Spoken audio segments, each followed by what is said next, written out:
12th class की geography 5th lesson start करते हैं। आज प्राथमिक क्रियाएं पढ़ेंगे। मानव के वो कार्यकलाप जिनसे आय प्राप्त होती है आर्थिक क्रिया कहा जाता है।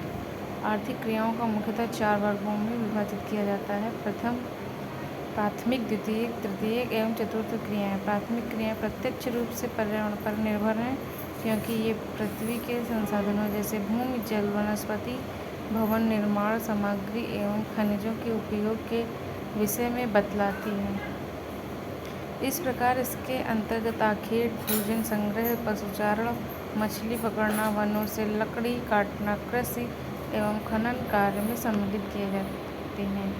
मछली पकड़ने एवं कृषि करने का कार्य क्रमशः तटीय एवं मैदानी भागों के निवासी ही क्यों करते हैं? वे कौन से भौतिक एवं सामाजिक कारक हैं जो विभिन्न प्रदेशों में प्राथमिक क्रियाओं के प्रकार को निर्धारित करते हैं? क्या आप जानते हैं? प्राथमिक कार्यकलाप करने वाले लोग उनका कार्य क्षेत्र घर से बाहर होने के कारण लाल कॉलर श्रमिक कहलाते हैं। आखेट एवं भोजन संग्रह। मानव सभ्यता के आरंभिक युग में आदिम कालीन मानव अपने जीवन निर्वाह के लिए अपने समीप के वातावरण पर निर्भर रहता है। उसका जीवन निर्वाह 2 कार्यों द्वारा होता था। पशुओं का आखेट कर और तुखा अपने समीप के जंगलों से खाने योग्य जंगली पौधे एवं कंद मूल आदि को एकत्रित कर।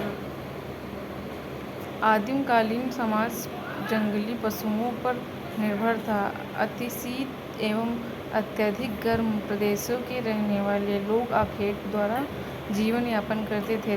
तकनीकी विकास के कारण यद्यपि मत्स्य ग्रहण आधुनिकीकरण से युक्त हो गया है, तथापि तटवर्ती क्षेत्रों में रहने वाले लोग अब भी मछली पकड़ने का कार्य करते हैं। अवैध शिकार के कारण जीवों की कई प्रजातियां या तो लुप्त हो गई हैं या संकटापन्न हैं। प्राचीन काल के आखेटक पत्थर या लकड़ी के बने औजार एवं तीर इत्यादि से प्रयोग करते थे, जिससे मारने के वाले पशुओं की संख्या सीमित रहती थी। जिससे मारे जाने वाले पशुओं की संख्या सीमित रहती थी। भारत में शिकार पर क्यों प्रतिबंध लगाया गया? भोजन संग्रह एवं आखेट प्राचीनतम ज्ञात आर्थिक क्रियाएं हैं। विश्व के विभिन्न भागों में यह कार्य विभिन्न स्तरों पर विभिन्न रूपों में किया जाता है। यह कार्य ठोकर जलवायुक दशाओं में किया जाता है। इसे अधिकतर आदिमकालीन समाज के लोग करते हैं। ये लोग अपने भोजन, वस्त्र एवं शरण की आवश्यकता की पूर्ति हेतु पशुओं एवं वनस्पति का संग्रह करते हैं। इस कार्य के लिए बहुत कम पूंजी एवं निम्न स्तरीय तकनीकी ज्ञान की आवश्यकता होती है। इसमें भोजन अधिशेष भी नहीं रहता है एवं प्रति व्यक्ति उत्पादकता भी कम होती है। भोजन संग्रह विश्व के 2 भागों में किया जाता है। उच्च अक्षांश के क्षेत्र में, जिसमें उत्तरी कनाडा, उत्तरी यूरेशिया एवं दक्षिणी चिली आते हैं।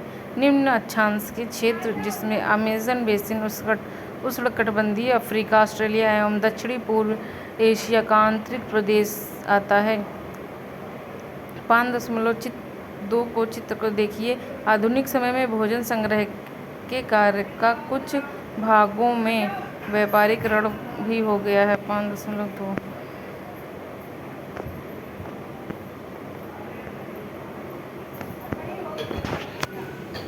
एशिया, अफ्रीका, उत्तरी अमेरिका, दक्षिणी अमेरिका, ऑस्ट्रेलिया, हिंद महासागर, प्रशांत महासागर, उत्तरी अटलांटिक महासागर, कर्क रेखा, मकर रेखा महासागर, प्रशांत महासागर, यूरेशिया, आर्कटिक महासागर। देशांतर, अक्षांश, देशांतर रेखा, दक्षिणी महासागर।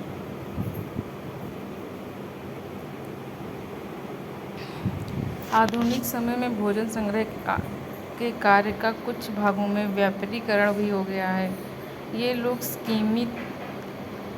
कीमती पौधों की पत्तियां, छाल एवं औषधीय पौधों का सामान्य रूप से संशोधित कर बाजार में बेचने का कार्य भी करते हैं। पौधे के विभिन्न भागों का ये उपयोग करते हैं। उदाहरण के तौर पर छाल का उपयोग कुनैन, चमड़ा तैयार करना एवं कार्य के लिए, पत्तियों का उपयोग पेय पदार्थ, दवाइयाँ एवं कांतिवर्धक वस्तुएं बनाने के लिए, रेशे को कपड़ा बनाने के लिए, दृढ़ फल को भोजन एवं तेल के लिए एवं पेड़ के तने का उपयोग रबड़, बाल्टा, गोंद व राल बनाने के लिए करते हैं। क्या आप जानते हैं च्युइंगम को चूसने के बाद शेष बचे भाग को क्या कहते हैं? क्या तुम जानते हो कि इसे चिकल कहते हैं? ये जेपोटा वृक्ष के दूध से बनता है।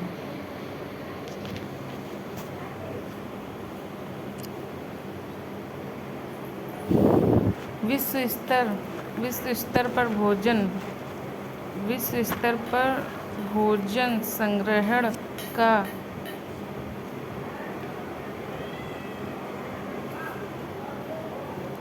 विश्व स्तर पर भोजन संग्रहण का अधिक महत्व नहीं है। इन क्रियाओं के द्वारा प्राप्त उत्पाद विश्व बाजार में प्रतिस्पर्धा नहीं कर सकते। कई प्रकार की अच्छी किस्म एवं कम दाम वाली कृत्रिम उत्पादों ने उष्णकटिबंधीय वन के भोजन संग्रह करने वाले समूहों को उत्पादों का स्थान ले लिया है। पशुचारण आखेट पर निर्भर रहने वाले समूह ने जब यह महसूस किया कि केवल आखेट से जीवन का भरण पोषण नहीं किया जा सकता, तब मानव ने पशुपालन व्यवसाय के विषय में सोचा। विभिन्न जलवायु दशाओं में रहने वाले लोगों ने उन क्षेत्रों में पाए जाने वाले पशुओं का चयन करके पालतू बनाया। भौगोलिक कारकों एवं तकनीकी विकास के आधार पर वर्तमान समय में पशुपालन व्यवसाय निर्वहन अथवा व्यापारिक स्तर पर किया जाता है। चलवासी पशुचरण एक प्राचीन जीवन निर्वाह व्यवसाय रहा है, जिसमें पशुचारक अपने भोजन, वस्त्र, शरण, औजार एवं यातायात के लिए पशुओं पर निर्भर रहता था। वे अपने पालतू पशुओं के साथ पानी एवं चारागाह की उपलब्धता एवं गुणवत्ता के अनुसार एक स्थान से दूसरे स्थान पर स्थानांतरित होते रहते थे। इन पशुचारक वर्गों के अपने अपने निश्चित चारागाह क्षेत्र होते थे। भिन्न क्षेत्रों में कई प्रकार के पशु पाले जाते हैं। उष्णकटिबंध में अफ्रीका में गाय बैल प्रमुख पशु हैं, जबकि सहारा एवं एशिया मरुस्थलीय में भेड़, बकरी एवं ऊँट पाला जाता है। तिब्बत में एंडीज के पर्वतों में भागों में याक व लामा एवं आर्कटिक और उत्तरीय ध्रुव क्षेत्रों में रेनडियर पाला जाता है।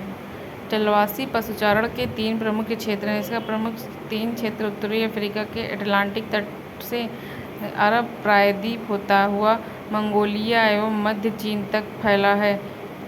दूसरा क्षेत्र यूरोप तथा एशिया के टुंड्रा प्रदेश में, जबकि तीसरा क्षेत्र दक्षिणी गोलार्ध में दक्षिणी पश्चिमी अफ्रीका में मेडागास्कर द्वीप पर है। नए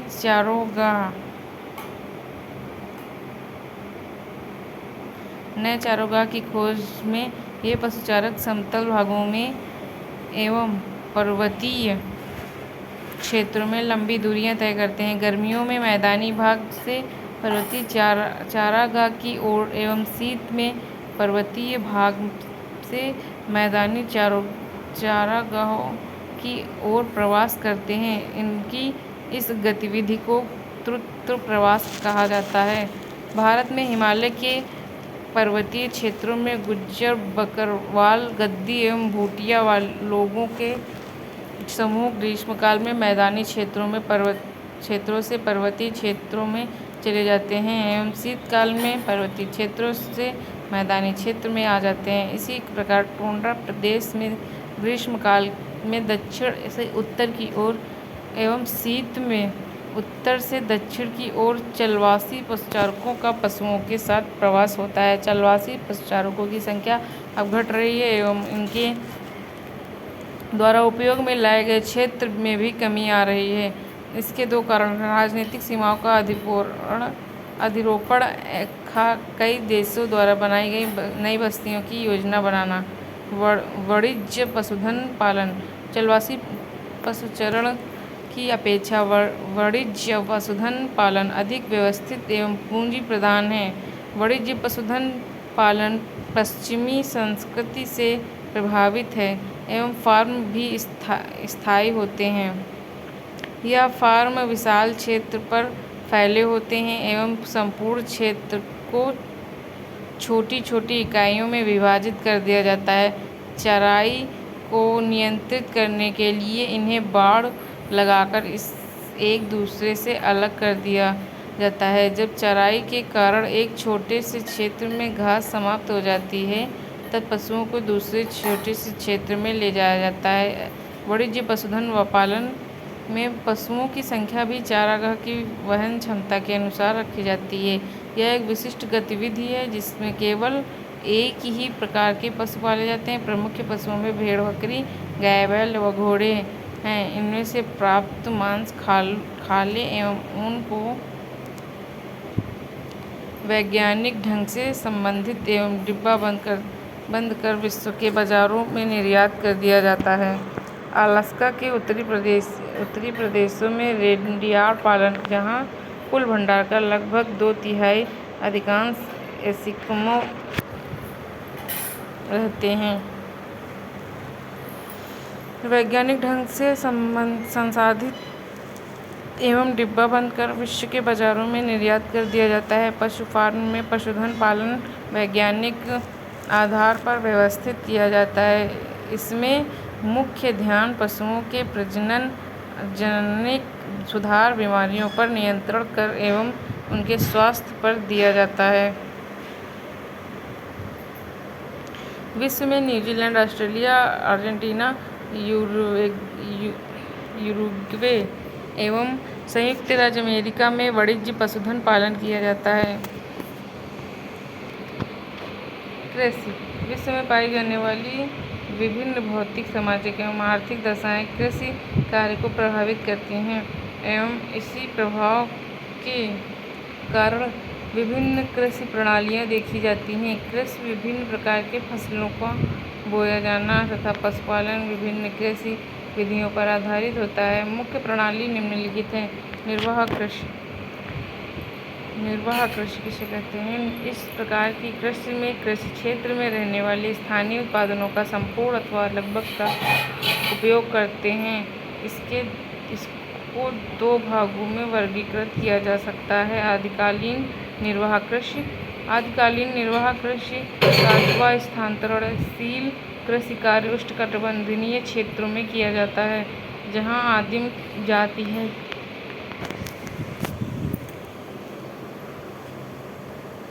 अफ्रीका, एशिया, ऑस्ट्रेलिया, दक्षिणी अमेरिका, उत्तरी अमेरिका। लोग यह कृषि करते हैं। इसका क्षेत्र अफ्रीका, दक्षिणी एवं मध्य अमेरिका का उष्णकटिबंधीय भाग एवं दक्षिणी पूर्वी एशिया है। इन क्षेत्रों की वनस्पति को जला दिया जाता है एवं जाली हुई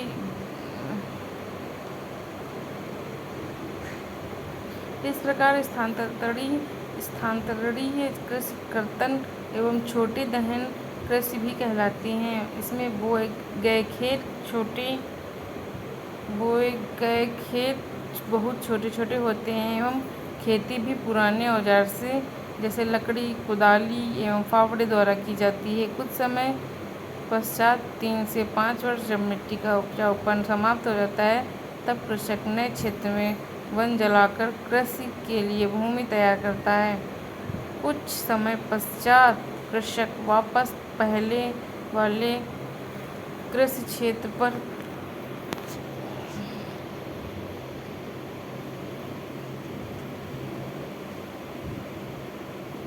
कृषि कार्य करने आ जाता है।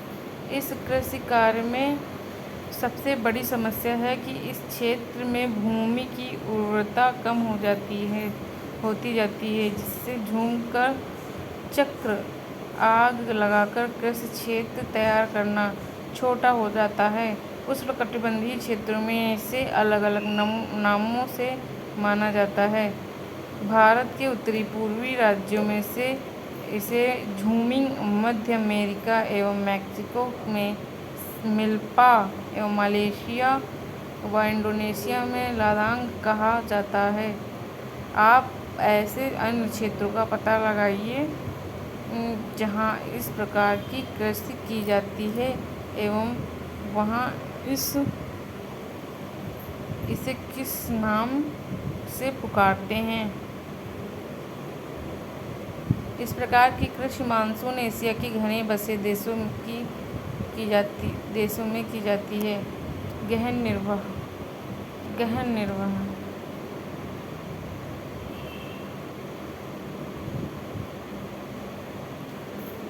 निर्वाह कृषि दो प्रकार के होते हैं। चावल प्रधान गहन निर्वाह कृषि, इसमें चावल प्रमुख फसल खेती है। अधिक जनसंख्या घनत्व के कारण खेतों का आकार छोटा होता है एवं कृषि आकार में कृषक का संपूर्ण परिवार लगा रहता है। भूमि का गहन उपयोग होता है एवं यंत्रों की अपेक्षा मानव श्रम का अधिक महत्व है।